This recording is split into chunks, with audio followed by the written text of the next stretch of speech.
This is good problem for JEE advance. इसमें दिया है कि there is an inductor of self inductance L, एक रेजिस्टेंस है 2R, यहाँ 2R का रेजिस्टेंस है, ये R रेजिस्टेंस है, and there is no current anywhere, कहीं कोई करंट नहीं है, वोल्टेज नहीं है किसी के क्रॉस, और स्विच ओपन है, but there is a cell, इसका अपना कोई इंटरनल रेजिस्टेंस नहीं है। t इक्वल टू 0 टाइम पर स्विच इज क्लोज्ड, ये दिया है।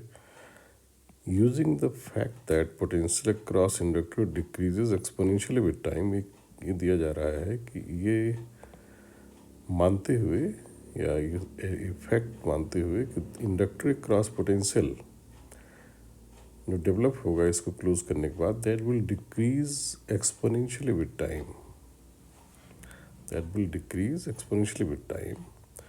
तो हमें उस पोटेंशियल का एक्सप्रेशन निकालना है विद टाइम।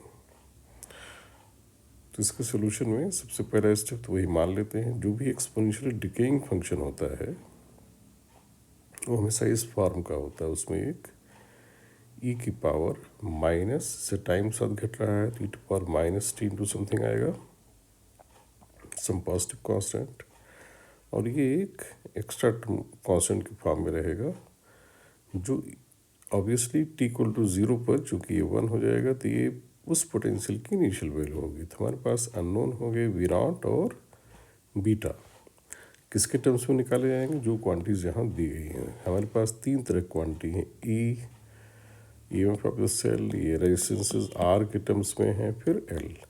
इन्हीं तीन पैरामीटर्स के टर्म्स में वी नॉट और बीटा हमें निकालना है using other properties of R L circuit, right.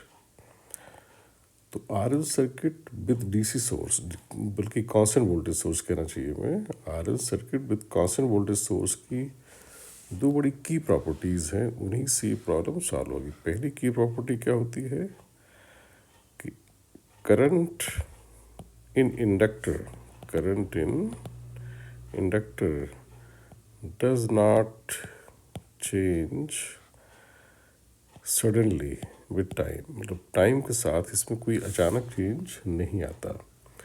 एक प्रॉपर्टी ये है, और इसे यहाँ लिख दिया है हमने कि एट टी इक्वल टू 0 यानी स्विच क्लोज करने के बाद, just after closing the switch there will be no current through the inductor and hence no current in the branch. ये बात मैंने क्यों लिखी, मैं यहाँ ये लिख रहा हूँ कि स्विच को क्लोज करने के तुरंत बाद इस इंडक्टर में कहीं कोई करंट एकदम से नहीं दिखेगी हमें। क्यों? क्योंकि इंडक्टर की प्रॉपर्टी उसमें करंट सडनली चेंज नहीं होती, पहले ज़ीरो थी तो क्लोज करने के तुरंत बाद भी करंट हमें यहाँ इस ब्रांच इसमें ज़ीरो मिलनी चाहिए, तो ऑब्वियसली इस ब्रांच में नहीं होगी। तो यहाँ पोटेंशियल ज़ीरो होगा, तो यहाँ पोटेंशियल ज़ीरो होगा, करंट इसमें है नहीं, तो यहाँ से यहाँ तक जो भी पोटेंशियल आएगा वो कौन लेगा, that will be taken by the inductor, right. तो t इक्वल टू 0 पर इस दो पॉइंट के बीच में जो पोटेंशियल होगा वो इंडक्टर का ही इनिशियल पोटेंशियल बन जाएगा, और इस एक्सप्रेशन में इनिशियल पोटेंशियल यानी t इक्वल टू 0 पर ये वी नॉट है, दैट मीन्स वी नॉट का हमें सेंस मिल गया। वी नॉट वो वैल्यू होगी जो इन दो पॉइंट के बीच का, कायदे में इंडक्टर का पोटेंशियल होगी इनिशियली, लेकिन वही पोटेंशियल इन दो पॉइंट के बीच का होगा। क्यों? क्योंकि शुरू में जब कोई करंट नहीं है तो यहाँ कोई पोटेंशियल ड्रॉप होगा ही नहीं, बट इंडक्टर में पोटेंशियल बिना करंट के भी हो सकता है, दैट इज इम्पॉर्टेंट। तो स्विच को जैसे मैंने क्लोज किया, मुझे इन पॉइंट्स के बीच में पोटेंशियल निकाल लेना है और उसे ही वी नॉट के इक्वल कर देना है, और इनके बीच में पोटेंशियल सिर्फ निकालते समय इस ब्रांच में करंट क्या माननी है हमें, ज़ीरो। तो सर्किट हमारा कुछ ऐसा दिखेगा, लाइक दिस। तो जो भी अब करंट यहाँ से चलेगी ऐसे जाके फिर ऐसे आएगी, ये ऐसा होगा t equal to 0, just 0 close करने के, स्विच क्लोज करने के तुरंत बाद। और इस सर्किट में क्लियर दिख रहा है कि R और 2R सीरीज में है, यानी सेल करंट भेजेगी E/3R। क्या करंट भेजेगी? E/3R भेजेगी करंट, और E/3R करंट से इस 2R में मल्टीप्लाई कर दें तो यहाँ से यहाँ का पोटेंशियल मिल जाएगा, दैट इज 2/3। और यहाँ से यहाँ का जो पोटेंशियल होना है वो सारा यहाँ जो इंडक्टर था उसके क्रॉस आएगा, क्योंकि ये जो 2R है उसमें तो कोई करंट ही नहीं, तो वहाँ पोटेंशियल ज़ीरो हो गया, राइट। तो हमें V0 की वैल्यू मिल जाएगी, यानी पोटेंशियल क्रॉस इंडक्टर। इसको मैं एक बार फिर से जल्दी से बताता हूँ कि t=0 यानी स्विच क्लोज करने के तुरंत बाद इस एक्सप्रेशन के अकॉर्डिंग पोटेंशियल इंडक्टर का V0 होना चाहिए, क्योंकि t=0 डालेंगे तो 1 हो जाएगा। स्विच को क्लोज करने के बाद इंडक्टर का पोटेंशियल निकालें कैसे, एज पर सर्किट। तो स्विच को क्लोज करने के तुरंत बाद इसमें हम करंट नहीं मानेंगे, क्यों? क्योंकि इंडक्टर में करंट पहले 0 थी, तुरंत नहीं आ सकती, तो सर्किट हमारा फिर ऐसा दिखेगा, यहाँ कोई करंट नहीं जाएगी। जब सर्किट ऐसा दिखेगा तो ये दोनों सीरीज में हो गए, हमें इसमें करंट मिल गई E/3R। तो इन दो पॉइंट ए और बी, जिसको मैंने यहाँ ए और बी दिखाया है, इनके बीच में पोटेंशियल मिल गया। ये जो करंट जाएगी इनटू 2R, और जो इनके बीच पोटेंशियल हुआ वही इंडक्टर का होगा। क्यों? इसमें क्यों नहीं जाएगा पोटेंशियल, क्यों नहीं लगेगा पोटेंशियल? क्योंकि रेजिस्टेंस में पोटेंशियल करंट से होता है, करंट यहाँ शुरू में आनी ही नहीं है, तो यहाँ कोई पोटेंशियल नहीं होगा। तो इनके बीच का सारा पोटेंशियल इसका हो जाएगा, और वो आ चुका है 2/3। तो वही V0 की वैल्यू होगी। अब रहेगा क्या निकालना? Now we have to find beta. तो बीटा के लिए ये फिर से देखते हैं कि इंडक्टर का जो पोटेंशियल होता है वो उसमें फ्लो होने वाली करंट के टर्म्स में ऐसे लिखा जाता है। किसी इंडक्टर में करंट अगर I1 है तो उसकी करंट का rate of change into L, ये उसका पोटेंशियल होगा। ऊपर की ब्रांच में, ऊपर की जो ब्रांच है जिसमें इंडक्टर है, उसमें हमने करंट का सिंबल I1 ले लिया है।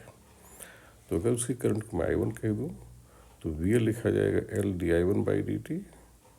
इसको इंटीग्रेट करें, VL का एक्सप्रेशन डाल दें, जो एक्सप्रेशन दिया हुआ है, ये दिया है expression, here we are given. तो यहाँ से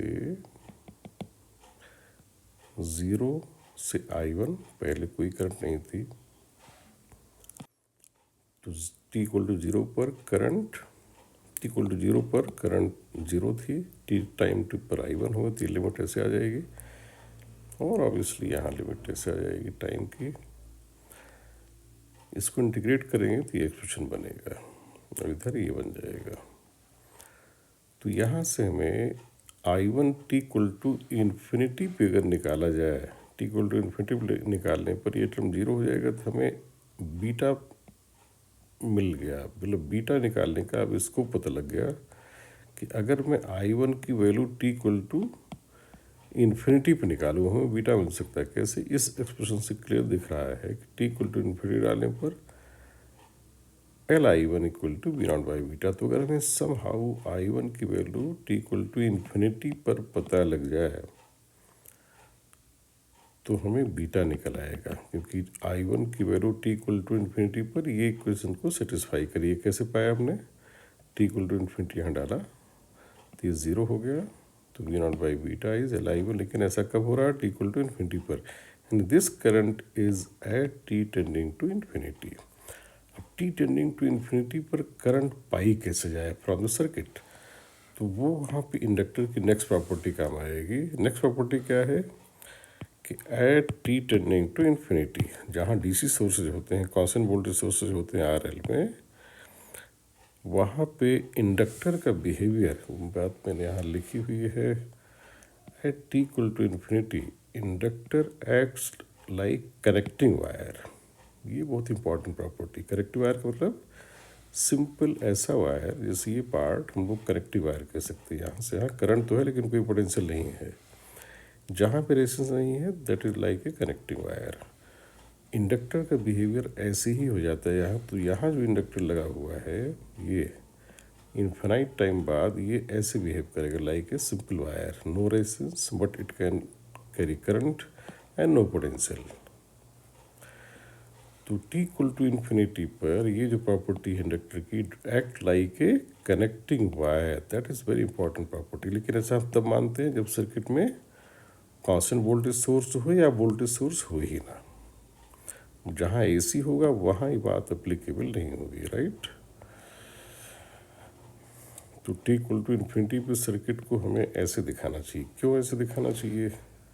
क्योंकि t इक्वल टू इन्फिनिटी पर इसको हम कनेक्टिंग वायर दिखा देंगे तो ये 2R और 2R पैरेलल में हो जाएंगे R के साथ सीरीज़ में। तो सर्किट हमारा t इक्वल टू इन्फिनिटी पर ऐसा दिखेगा, राइट। तो सेल को लगेगा कि हाँ ये दोनों पैरेलल में हो गए, इसके साथ सीरीज़ में। तो सेल करंट क्या भेजेगी? सेल करंट भेजेगी, यहाँ थोड़ा मैंने जल्दबाजी की है, डायरेक्टली इसकी वैल्यू लिखा है, लेकिन बता देता हूँ मैं कैसे। 2R हो जाएगा पैरेलल में R के R सीरीज़, तो E/2R करंट यहाँ जाएगी। E/2R जो करंट जाएगी वो दोनों रेसिस इक्वल है तो इक्वली बटेगी, तो किसी एक में हो गई E/4R। तो वो यहाँ की करंट है, वही करंट यहाँ इंडक्टर में है। इंडक्टर बेसिकली कनेक्टिंग वायर जैसा है, इसलिए मैंने उसको अलग से नहीं दिखाया। तो उसकी हमें करंट पता लग गई इंडक्टर में E/4R कब? t इक्वल टू इन्फिनिटी पर। लेकिन t इक्वल टू इन्फिनिटी पर इंडक्टर में करंट ये होनी थी, राइट। तो इनको इक्वेट कर देंगे,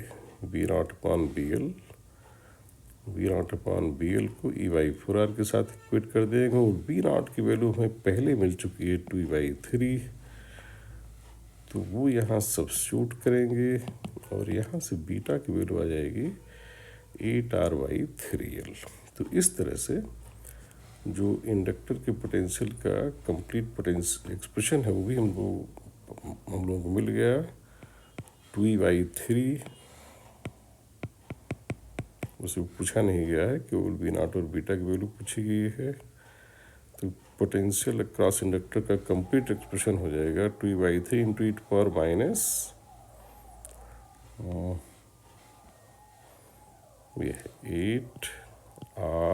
8RT/3L।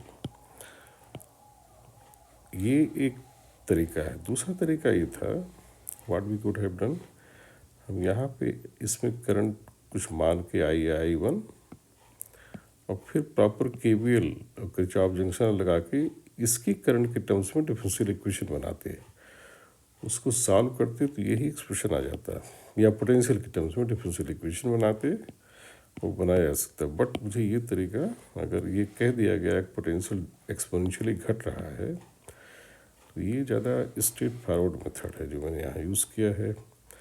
ऐसा एक बार IIT में आ चुका है फॉर RC सर्किट, वहाँ एक्सप्रेशन दे दिया गया, उसमें कुछ कॉन्स्टेंट्स की वैल्यू पूछी गई थी। यहाँ क्वेश्चन में एक्सप्रेशन दिया हो जा सकता है कि इंडक्टर का पोटेंशियल इस फॉर्म से वेरी कर रहा है विद टाइम, तो V0 और बीटा की वैल्यू पूछ सकता है क्वेश्चन में। तो इसी तरह से करेंगे तो किसी डिफरेंशियल इक्वेशन की ज़रूरत नहीं पड़ेगी, राइट। बल्कि इसमें फर्दर क्वेश्चन भी पूछे आ सकते हैं कि चलो ये बताओ इसमें करंट इस ब्रांच में कितनी देर में स्टार्टिंग वैल्यू की आधी हो जाएगी, या कितनी देर में अपनी फाइनल वैल्यू को अटेन कर लेगा, एक पर्टिकुलर वैल्यू कितनी देर में हो जाएगी। तो यहाँ से टाइम का चूँकि फंक्शन मिल गया हमें पोटेंशियल का, तो सारी चीज़ें फंक्शन ऑफ टाइम निकल आएंगी। यहाँ करंट भी जो फंक्शन ऑफ टाइम आ जाएगी, ये सब निकाला जा सकता है।